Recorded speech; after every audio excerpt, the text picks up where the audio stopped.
Hey, sports fans, this is Robert with WTP Sports Dudes here live on this Sunday morning, ready to do another edition of Talking Sports Sunday. We got some portal news that we want to talk about. We also got the NFL playoffs and how that whole picture is going to unfold.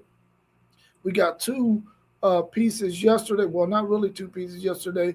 One piece yesterday and a possible piece after the action today between the Saints and the Falcons, and also the college football playoffs Final Four. We're going to talk a little bit about that.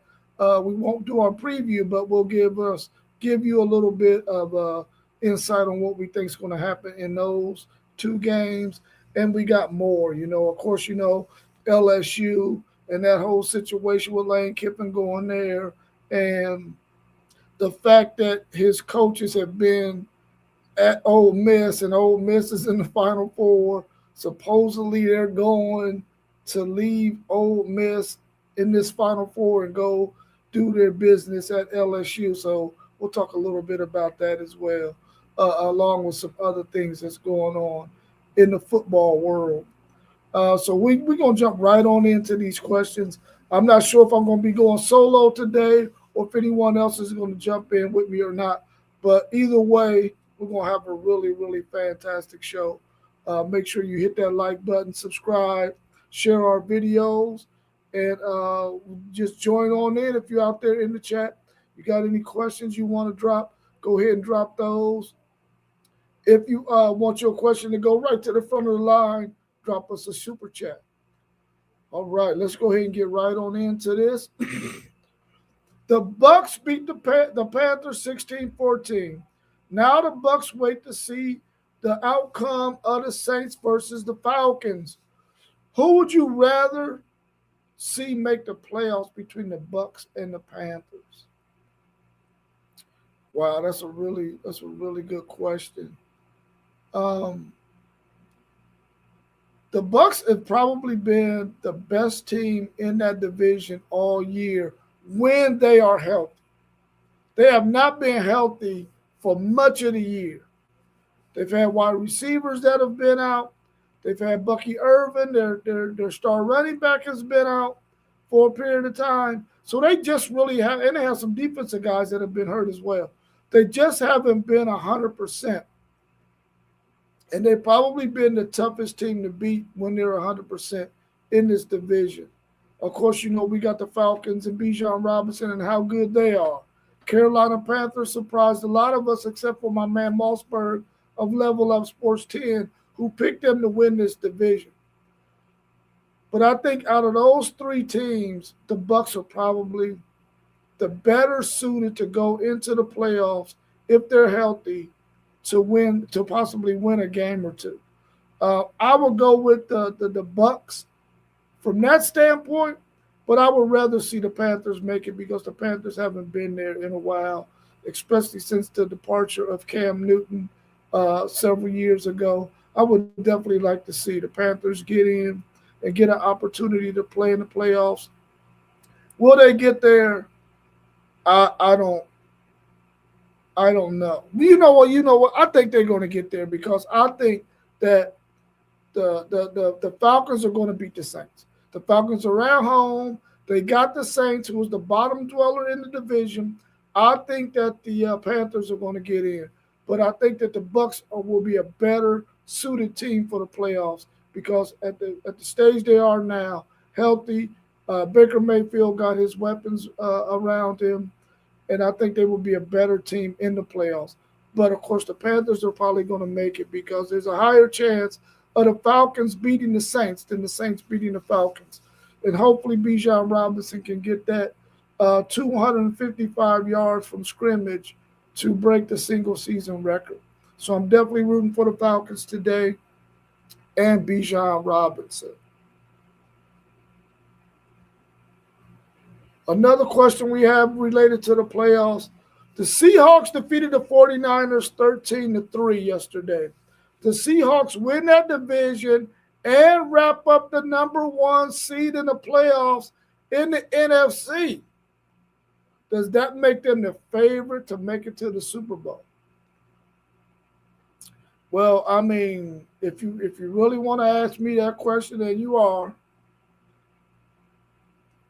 how much faith do I have in Sam Darnold? Is the question. Can Sam Darnold lead this team past the likes of possibly the Rams, the Eagles, the Bears? I just don't think so. I just don't think so. I think that at this time of the year, you got a Sam Darnold quarterback who has not really been in this position before. Now, of course, he's going to have the benefit of being at home every single playoff game as long as they win. So he's going to have that advantage to his liking. Do I think they're going to make it all the way to the Super Bowl? They have a really good chance to. That's for sure. Because I believe they can beat the Eagles, the Rams, the Bears. But if I was a betting man and I had to put money on any of those teams, I'm probably going to put them on Sean McVay and that Rams team because they have a really good veteran quarterback who's been there before, who understands what needs to happen. Now they're going to need Devontae Adams though. They're going to need him to be healthy and to be able to get him some productive minutes. But they got a really good run game. They got a solid defense. If I had to pick a team, I'm gonna pick the Rams. But I think that the Seahawks could definitely make it to the Super Bowl. I'm not doubting them. I just think that the Rams is probably a better team. And maybe the 49ers might be able to figure some things out. They've been dealing with a lot of injuries at their wide receiver position as well. And they took it on the chin yesterday to the Seahawks, and the 49ers defense isn't that solid.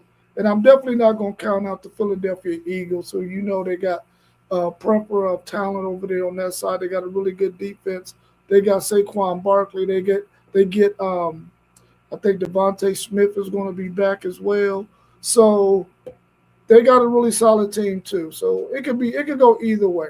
But I'm going with the Rams to make it to the Super Bowl out of the AFC.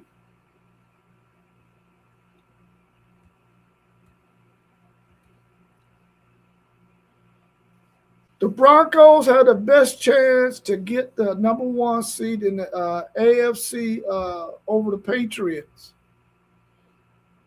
Will they win today over the Chargers at home? The Broncos are at home against the Chargers, who have already secured their spot in the playoffs. Will the Chargers roll out all of their key players in this game?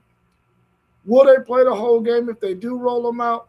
I don't think so. I think the Chargers have already solidified their position in the playoffs, and they're probably not going to risk anybody else getting injured.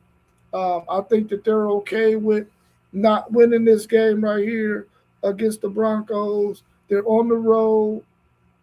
I think the Broncos is going to get this number one seed over the Patriots today, and it's going to have the playoff picture pretty much settled as we wait on the winner of the Steelers and the Ravens. But I think that the Broncos will probably get this number one seed, since that is the question over over the Patriots. Even though the Patriots have had a really really successful season, um, they weren't very good last year, but they turned that thing around.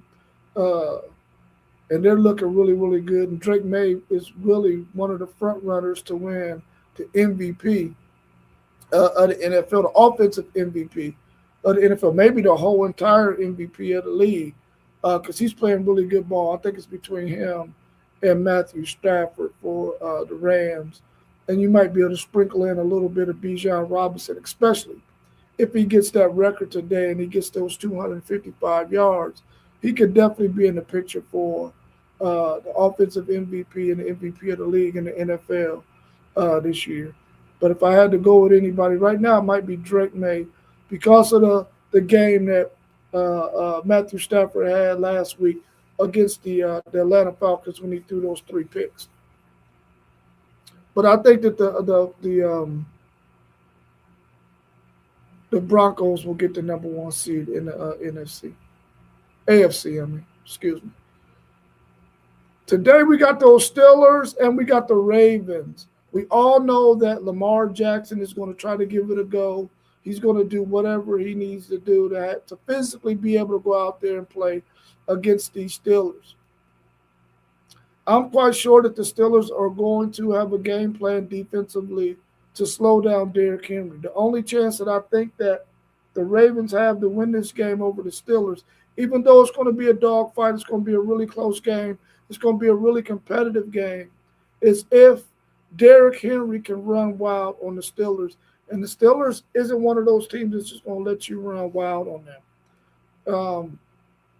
I don't know if Watt is going to be a go today or not for the Steelers, but I think they have some guys that they can put out there to try to slow down Derrick Henry because that's going to be the key for them. And we talked a little bit about Derrick Henry yesterday and the mileage that he has on his body as it relates to once his career is over. How do you think he's going to be able to manage his health after his career is done? And I think that's very important for that young man to try to figure out what he's going to do with his body after his NFL career is over. Because we really don't want that man who has taken a lot of punishment and has dished out a lot of punishment. How is his body going to hold up once he's done playing ball? Once he no longer has to work out at the level that he works out right now to be competitive in the NFL. I want to watch his career, his life after football to make sure to see if he's still going to be able to hold up health wise with his body not breaking down on him after playing such a grueling NFL career. And I'm sure he's probably going to play a couple of more years, one or two possibly. But I hope he doesn't go beyond that. I think he's had one of those careers that has been really, really, really, really brilliant, really, really incredible career. Probably a first ballot Hall of Famer. But I want him to hang it up soon because he's been taking a lot of beating out there on that football field.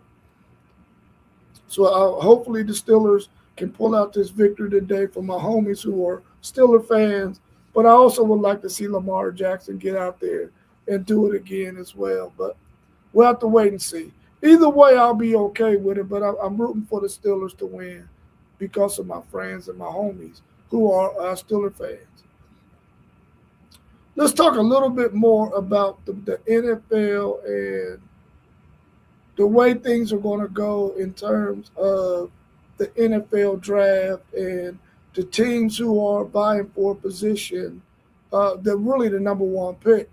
Um, you got teams that are right there clustered together 1 through 5 who are trying to seal that number one pick, which I think is probably going to be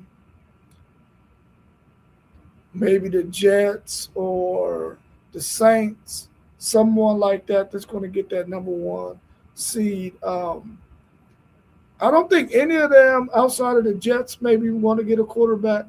I think the Saints may have found their quarterback in Tyler Shuck. Of course, the Titans, they got their quarterback with Cam Ward.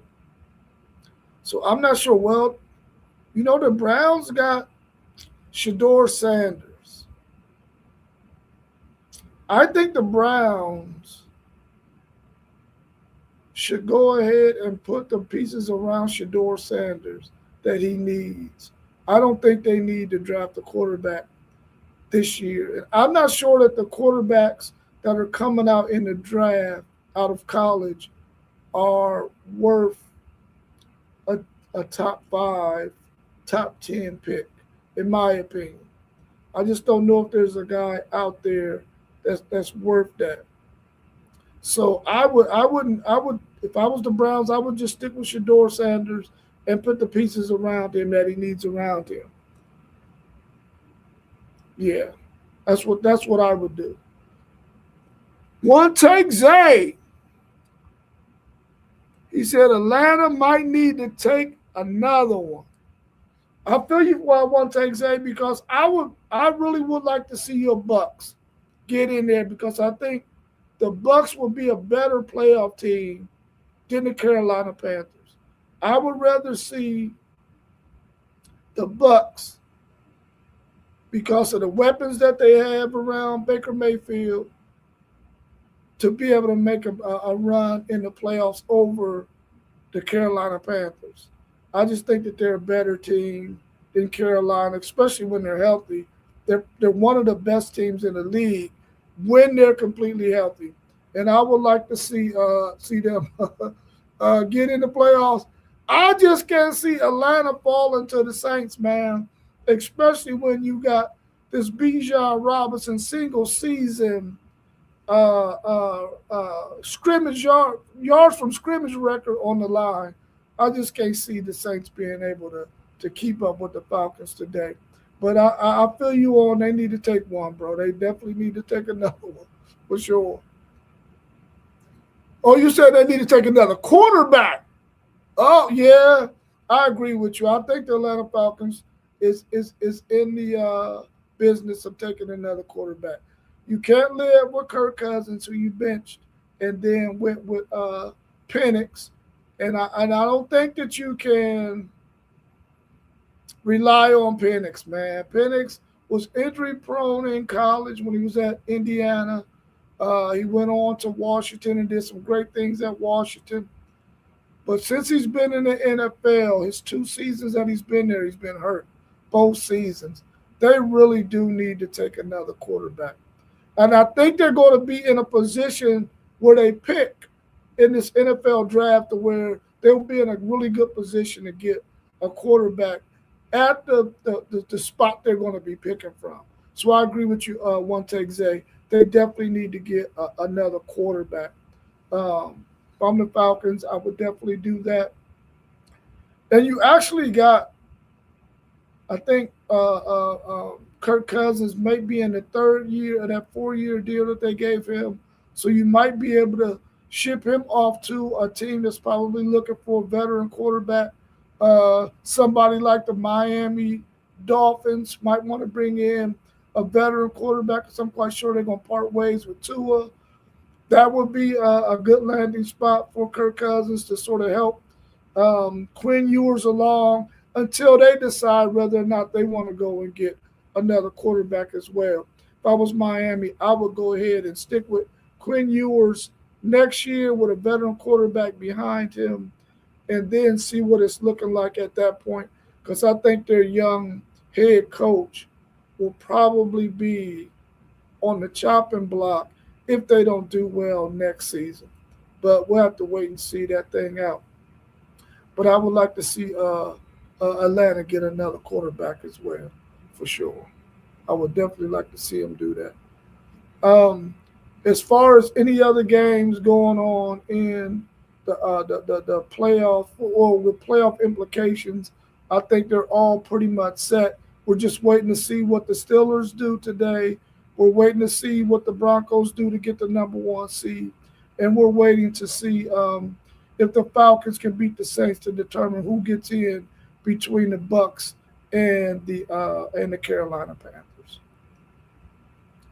Let's talk a little bit about the college football playoffs. The 4 teams that are there. We know we got number 10 ranked Miami playing against number 6 ranked Ole Miss. Ole Miss right now, we're not sure what it's looking like because apparently their coaches are supposed to be leaving from Ole Miss to go ahead and take on their jobs at LSU with Lane Kiffin. I don't know how I feel about that. I think that's one of those situations that is really, really hard to even fathom, man, because here you have a team in Ole Miss who is in the college football playoffs, on the brink of making it to the national championship game. And it's almost like Lane Kiffin or whoever felt like, oh, they're not going to make it that far, so I'll have my coaches over here soon enough. But that's not the case. They beat who they needed to beat in the first round. They beat Georgia last week. Now they're in the Final Four, and now you're going to pull those coaches from whose name is Pete Golden, I think might be his name. You're going to pull down from him, and he's right there, ready to win a national championship or possibly a national championship for Ole Miss, a team that you could have been leading, Lane Kiffin. You could have been leading them to this national championship had you not taken the LSU job. Or had you told LSU, listen, I'm coming, but I got to finish this over here. I don't know how that would have ever worked, but still, the reality is you allowed those coaches to be there to this point. Why can't they stay? I know you got things that you got to get done at LSU, but I think you have time that you can allow those coaches to be there for a couple of more weeks to get this thing done. And maybe they might not win this game against Miami, and then you can get them after that. I think it will be a bad move. It wouldn't be good.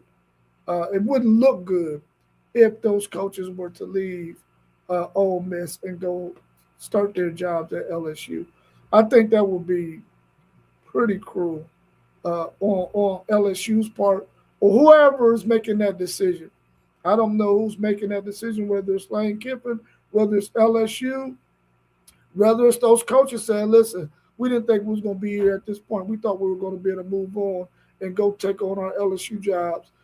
I don't know. All I know is I don't want to see that happen. I want to see those coaches be able to finish what they started with Ole Miss. You let them stay there in good grace to this point.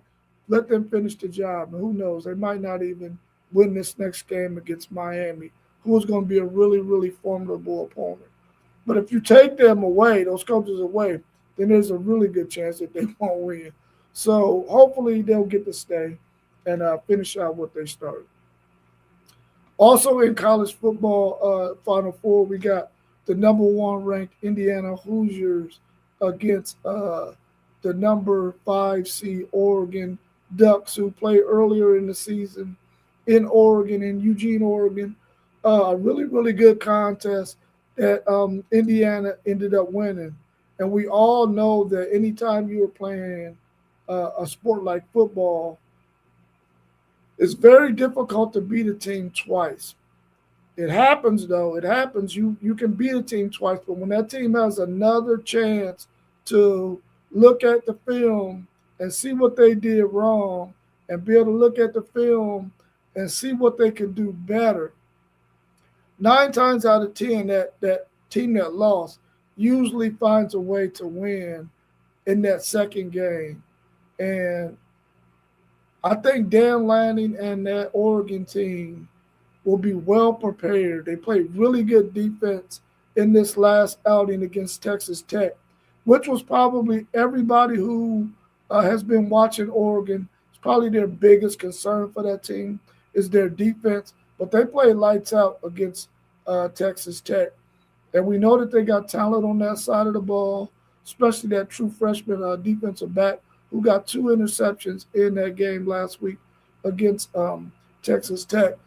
So if they can play good, solid defense against an Indiana team who we know is going to be fundamentally sound, they're going to be disciplined, they're going to run the football, they're going to create situations for Mendoza to be able to make the throws that he needs to make.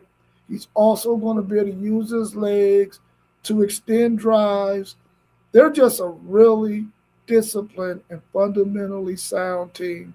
They're going to be where they need to be. They're going to do what they need to do. You just have to find a way to stay with them and hopefully get them into the fourth quarter with an opportunity to either make a stop to win a game or to drive the ball down offensively to get a win. But you can't allow a team like Indiana to get up on you by 2 scores. They get up on you by 2 scores, whether it be 10 points, 13 points, 14 points, whatever. If you got to get 2 scores against them, it's probably not going to happen because they run the ball really, really effectively, and they're going to be a tough team to beat, regardless if they get up on you 2 scores or not. So I think that's going to be a really good matchup.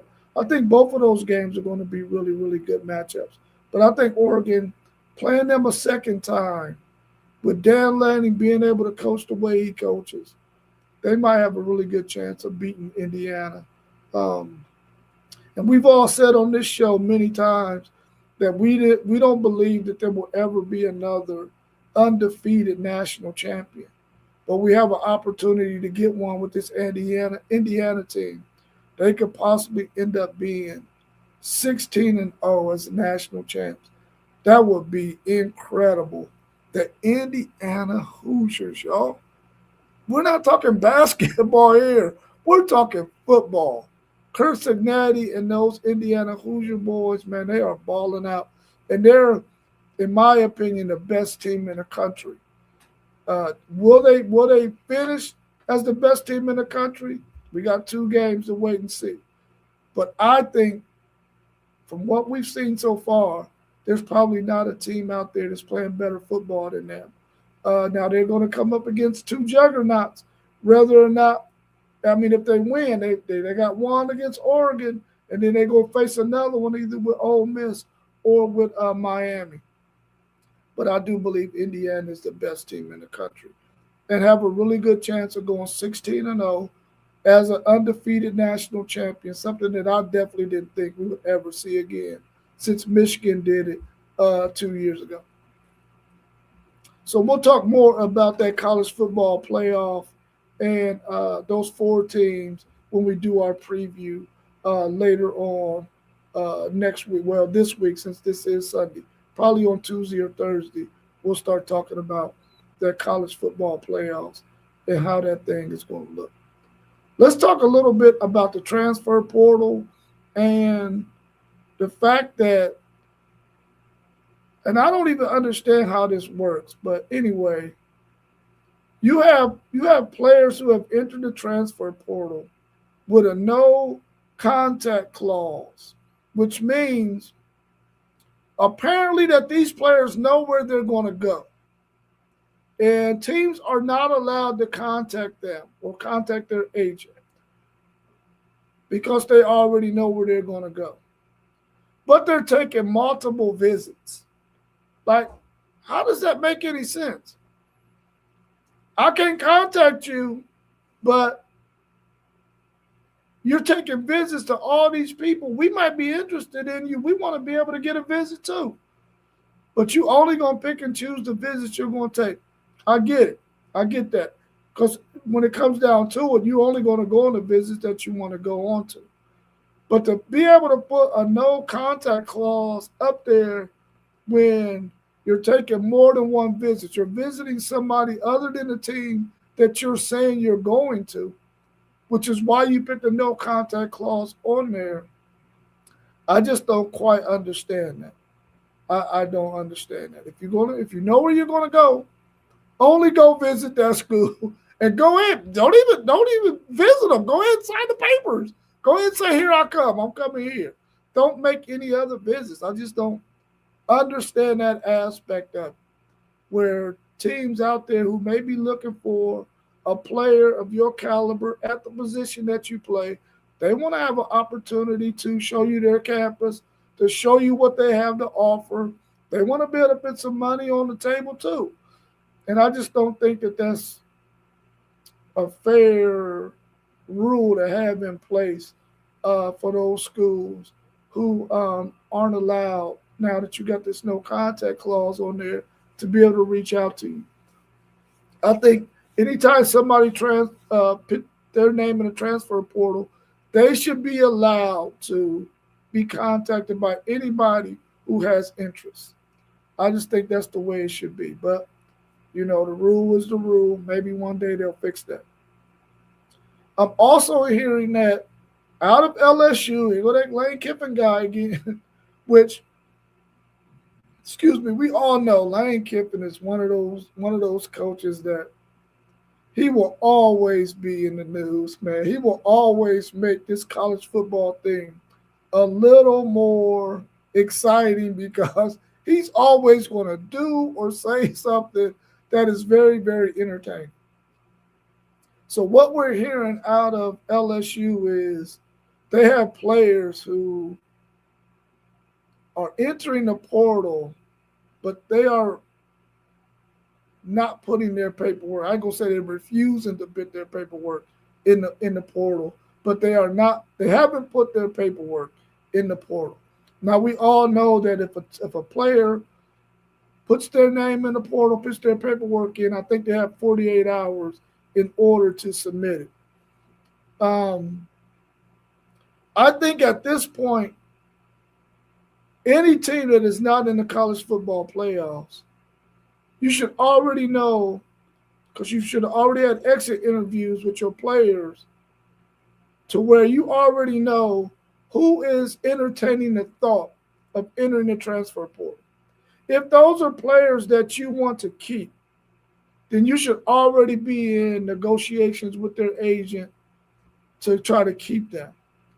If they are still at this point, January 2nd being Friday, we're only here at Sunday, which is only 48 hours later, a little bit more than 48 hours later, you should already have submitted those kids' paperwork because the reality is if they want to submit their name in the portal, that means they're ready to leave your university. You had an ample time to try to convince them to stay. And I don't think that's cool if this is true that LSU is not submitting these young men's paperwork.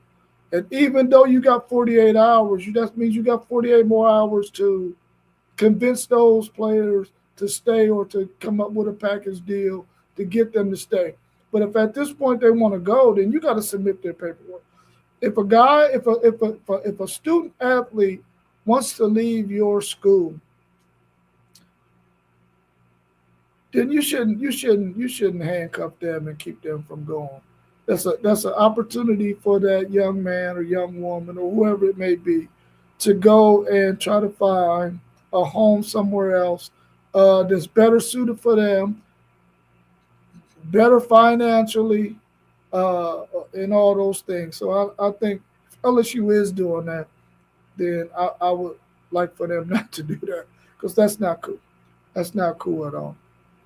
Also, as it relates to my Texas Longhorns, they have quite a few players who have entered the transfer portal who played a lot of minutes, were starters for Texas. Like we got the linebacker Leona LaFau who decided he was going to hit the transfer portal, and he is going to probably be signing with BYU, which is going to be a really, really good move for him. I think that's a really good program to go to. They can meet his NIL needs. It's a really good football program to play for. So I'm excited about him going there. Also, Trey Wisner, who was our starting running back, who's been our best running back for the past 2 years. We just weren't able to come to to an agreement with him NIL wise, and looking for a number one running back, so we weren't able to keep him on the roster. But I wish Trey Wisner the best. Give me 1 second.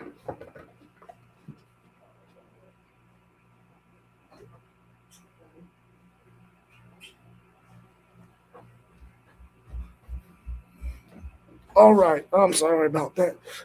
So I think that Trey Wisner being the caliber running back that we have had for the past 2 seasons, deciding to go on the greener pasture. I really kind of wish that he would have went to the NFL. I really don't want to see Trey Wisner in somebody else's uniform. But you got to do what's best for you. I think he can make some really good money somewhere else, possibly be their number one running back, like he was for Texas the last 2 years. I think Texas just understood that. Listen, we need to get a guy who we need a number one running back, and Trey Wisner wasn't what we considered a number one running back, even though he's been really, really good the last 2 years. We just need a guy who can run in between the tackles and run some of the offensive schemes that we want to be able to run at Texas. And he just didn't have a body type to be able to do that. He was more of an outside zone guy. A really good pass catcher out the backfield too, though, and really good in pass pro. So whoever gets Trey Wisner, you're getting one hell of a football player. That's for sure. That's for sure. Also, Parker Livingston, he decided to hit the transfer portal as well. And from what I'm hearing, he may end up at Indiana. But I'm not 100% sure about that. I really didn't believe he would leave the state of Texas. I thought he would find another home with another team in the state of Texas. But we'll have to wait and see on that. But that's another. He was our most consistent wide receiver last year at Texas, and he really was the main guy that Arch Manning had a connection with early in the season. He really was carrying that wide receiver room for the first part of the football season, and he was our most consistent pass catcher. So we're going to be losing him. Also, DeAndre Moore, who has been a starter for 2 years at Texas. I thought he would go on to the NFL as well, but he's going to transfer out as well. Where he ends up is going to be, it's going to be, I don't know, man. I have no news on where he might end up at. But the fact that he entered the transfer portal is a sign that he didn't like his NFL grade that he got. He was probably a day 3 pick, probably fifth, sixth, seventh rounder. Really, really good pass block. I mean, blocker on screens and stuff like that. Decent route runner, decent speed. He had some issues with drops though, and he had a couple of drops this season and a couple of drops last season. That is the reason why I feel like Texas was going to move on to another wide receiver and move on from DeAndre Moore, and they weren't going to give him his NIL asking price, so he decided he would go ahead and move on to another school. But I really wish he would have went to NFL because it's another player I don't want to see in another college uniform. I see him as a Texas guy, and that's where I wanted him to end his career at. But he's going to move on as well. We're still waiting on decisions from Trevor Goolsby, who is the left tackle, who the NFL, they love Trevor Goolsby. I mean, they love Trevor Goolsby. And he may be a first round, early second round pick. I think that's the grade that he's gotten. One complete season starting this past season. He made several starts the year before at left tackle and at right tackle when Big Cam Williams was out and when Kelvin Banks was out. So he has a lot of playing experience in some big games. I mean, he played against Georgia twice last year, played against Georgia again this year. He's played a lot of big games. Clemson in the playoffs. I really wish he would have played against Ohio State in the playoffs and knew they didn't bring Cam Williams back because Cam Williams was getting killed against those Buckeyes in that playoff game. I think we would have fared much better with Trevor Goolsby in the game. But, that's the past. So we're waiting on a decision from him and also from the center, Connor Roberts, even though we got a center coming in the portal on a visit that might help us in that decision-making process when it comes to Connor Robertson. So we'll see how that goes. And we're losing, of course, our left guard and our right guard in Cole Hudson and in DJ Campbell. So we're waiting to see, what we can get in the portal from those two's departure. We got two guys from Michigan who are coming in from out of the transfer portal. Who one was a starter but was hurt much of this season and didn't play against Texas in this last game. because he had already entered the portal. And the other gentleman played against Texas, and Texas really liked both of those two offensive linemen from Michigan, especially since they couldn't get, especially since Malachi Lee didn't jump in the portal, the really good high school tackle from Hawaii. So hopefully they'll be able to fill those roles. They got a lot of holes that they need to fill. They're probably going to get a receiver, and they got Cam Williams on campus right now for the next 48 hours. They probably got him for another couple of hours today because I think he came in on either early Saturday or late Friday. So they're trying to pencil him in at one of those wide receiver positions. Couple of linemen, center, those two guys I talked about from Michigan. They're working on getting a visit from, or they got a visit scheduled for the running back out of Louisville. So that's going to be a good move for them. And they got a couple of defensive backs that are coming in as well. So they got some holes that they need to fill because a lot of guys either moved on to the NFL or they decided to transfer out. So you're going to see a very young Texas team again on the defensive side of the ball, along with some veteran guys as well. They were able to secure Hero Canoe and Alex January at the defensive tackle position. Of course, they're going to lose Cole Bavard and Travis Shaw to the NFL. Those two don't have any more eligibility. And then Levon Johnson decided he's going to hit the transfer portal.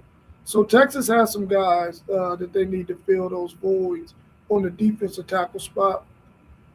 They're looking really, really good at the defensive end spot. Of course, they got Colin Simmons coming back for his third season.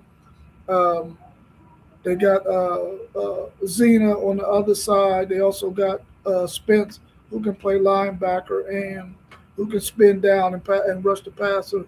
So they got some guys that are played a lot of football on that defensive side of the ball that can help bring those young guys along. We all seen how well Ty Anthony Smith played against Michigan with the 2 interceptions that he got. So they're looking pretty good. They're looking pretty good. My man One Take Zay says that's why you shouldn't care about none of them running backs that's leaving. Having Isaac Brown and Derek Coleman is plenty. Y'all need to make a run at Cam Coleman. Yeah, I totally agree with you on that. And hopefully we can secure Cam Coleman because we're going to need him. Him along with we're working out a deal with Ryan Wingo right now. We already have a deal done with Mosley, so that wide receiver core will be solid. And then you got those 5 stars that's behind them: Dylan McCutcheon, Khalid Lockett, Jamie French. So if those guys can make it into the circle of trust, those last 3 names that I named, and we seen Khalid Lockett in the game against Michigan catch that touchdown. But Dylan McCutcheon had a timely drop that could have led to a touchdown as well. But I agree with you, One Take Zay. If we can get those, if we can get Isaac Brown with the Coleman kid coming in too, if we can get those guys all solidified along with Cam Coleman, we could be in good shape. Because I really like Derek Cooper that's coming in as out of high school. He's going to be the piece that we really need in that. Oh, so you said Isaac Brown already locked in? Okay. Yeah, I haven't. I need to go do my research then because I know that he was on campus. I didn't know if he was locked in yet or not. But he's a GoDaddy. He's a home run hitter. He's a guy who he catch a crease, he's going to the crib. And that was one of the biggest knocks on Trey Wiseman. He could get in the open field, but he wasn't going to outrun anybody. But this Isaac Brown kid, yeah, he's going to the crib. He's going to the crib. But that's pretty much all I got for today. I'm going to go ahead and get ready to wrap this up and go ahead and get ready for my Sunday. I got a lot on my slate today. We'll be back Tuesday at 7:45, And if we decide to do anything else, because the portal is popping, we can jump on at any time and bring you any portal news that's out there. And so make sure you hit that notification bell so that anytime we go live, you get notified that they go live at this time, and you can tune in and chop it up with us. Get in the chat. We also will take your questions, whether it be a super chat or not. We're willing to entertain any question that anybody in the chat gives us. But I appreciate everybody who tuned in. Thank you all for joining me this morning, and hopefully I'll see you again soon. Have a good one. Enjoy your Sunday. Back to work tomorrow for me. So one take, Zay. I'll see you in the morning, bro. Peace.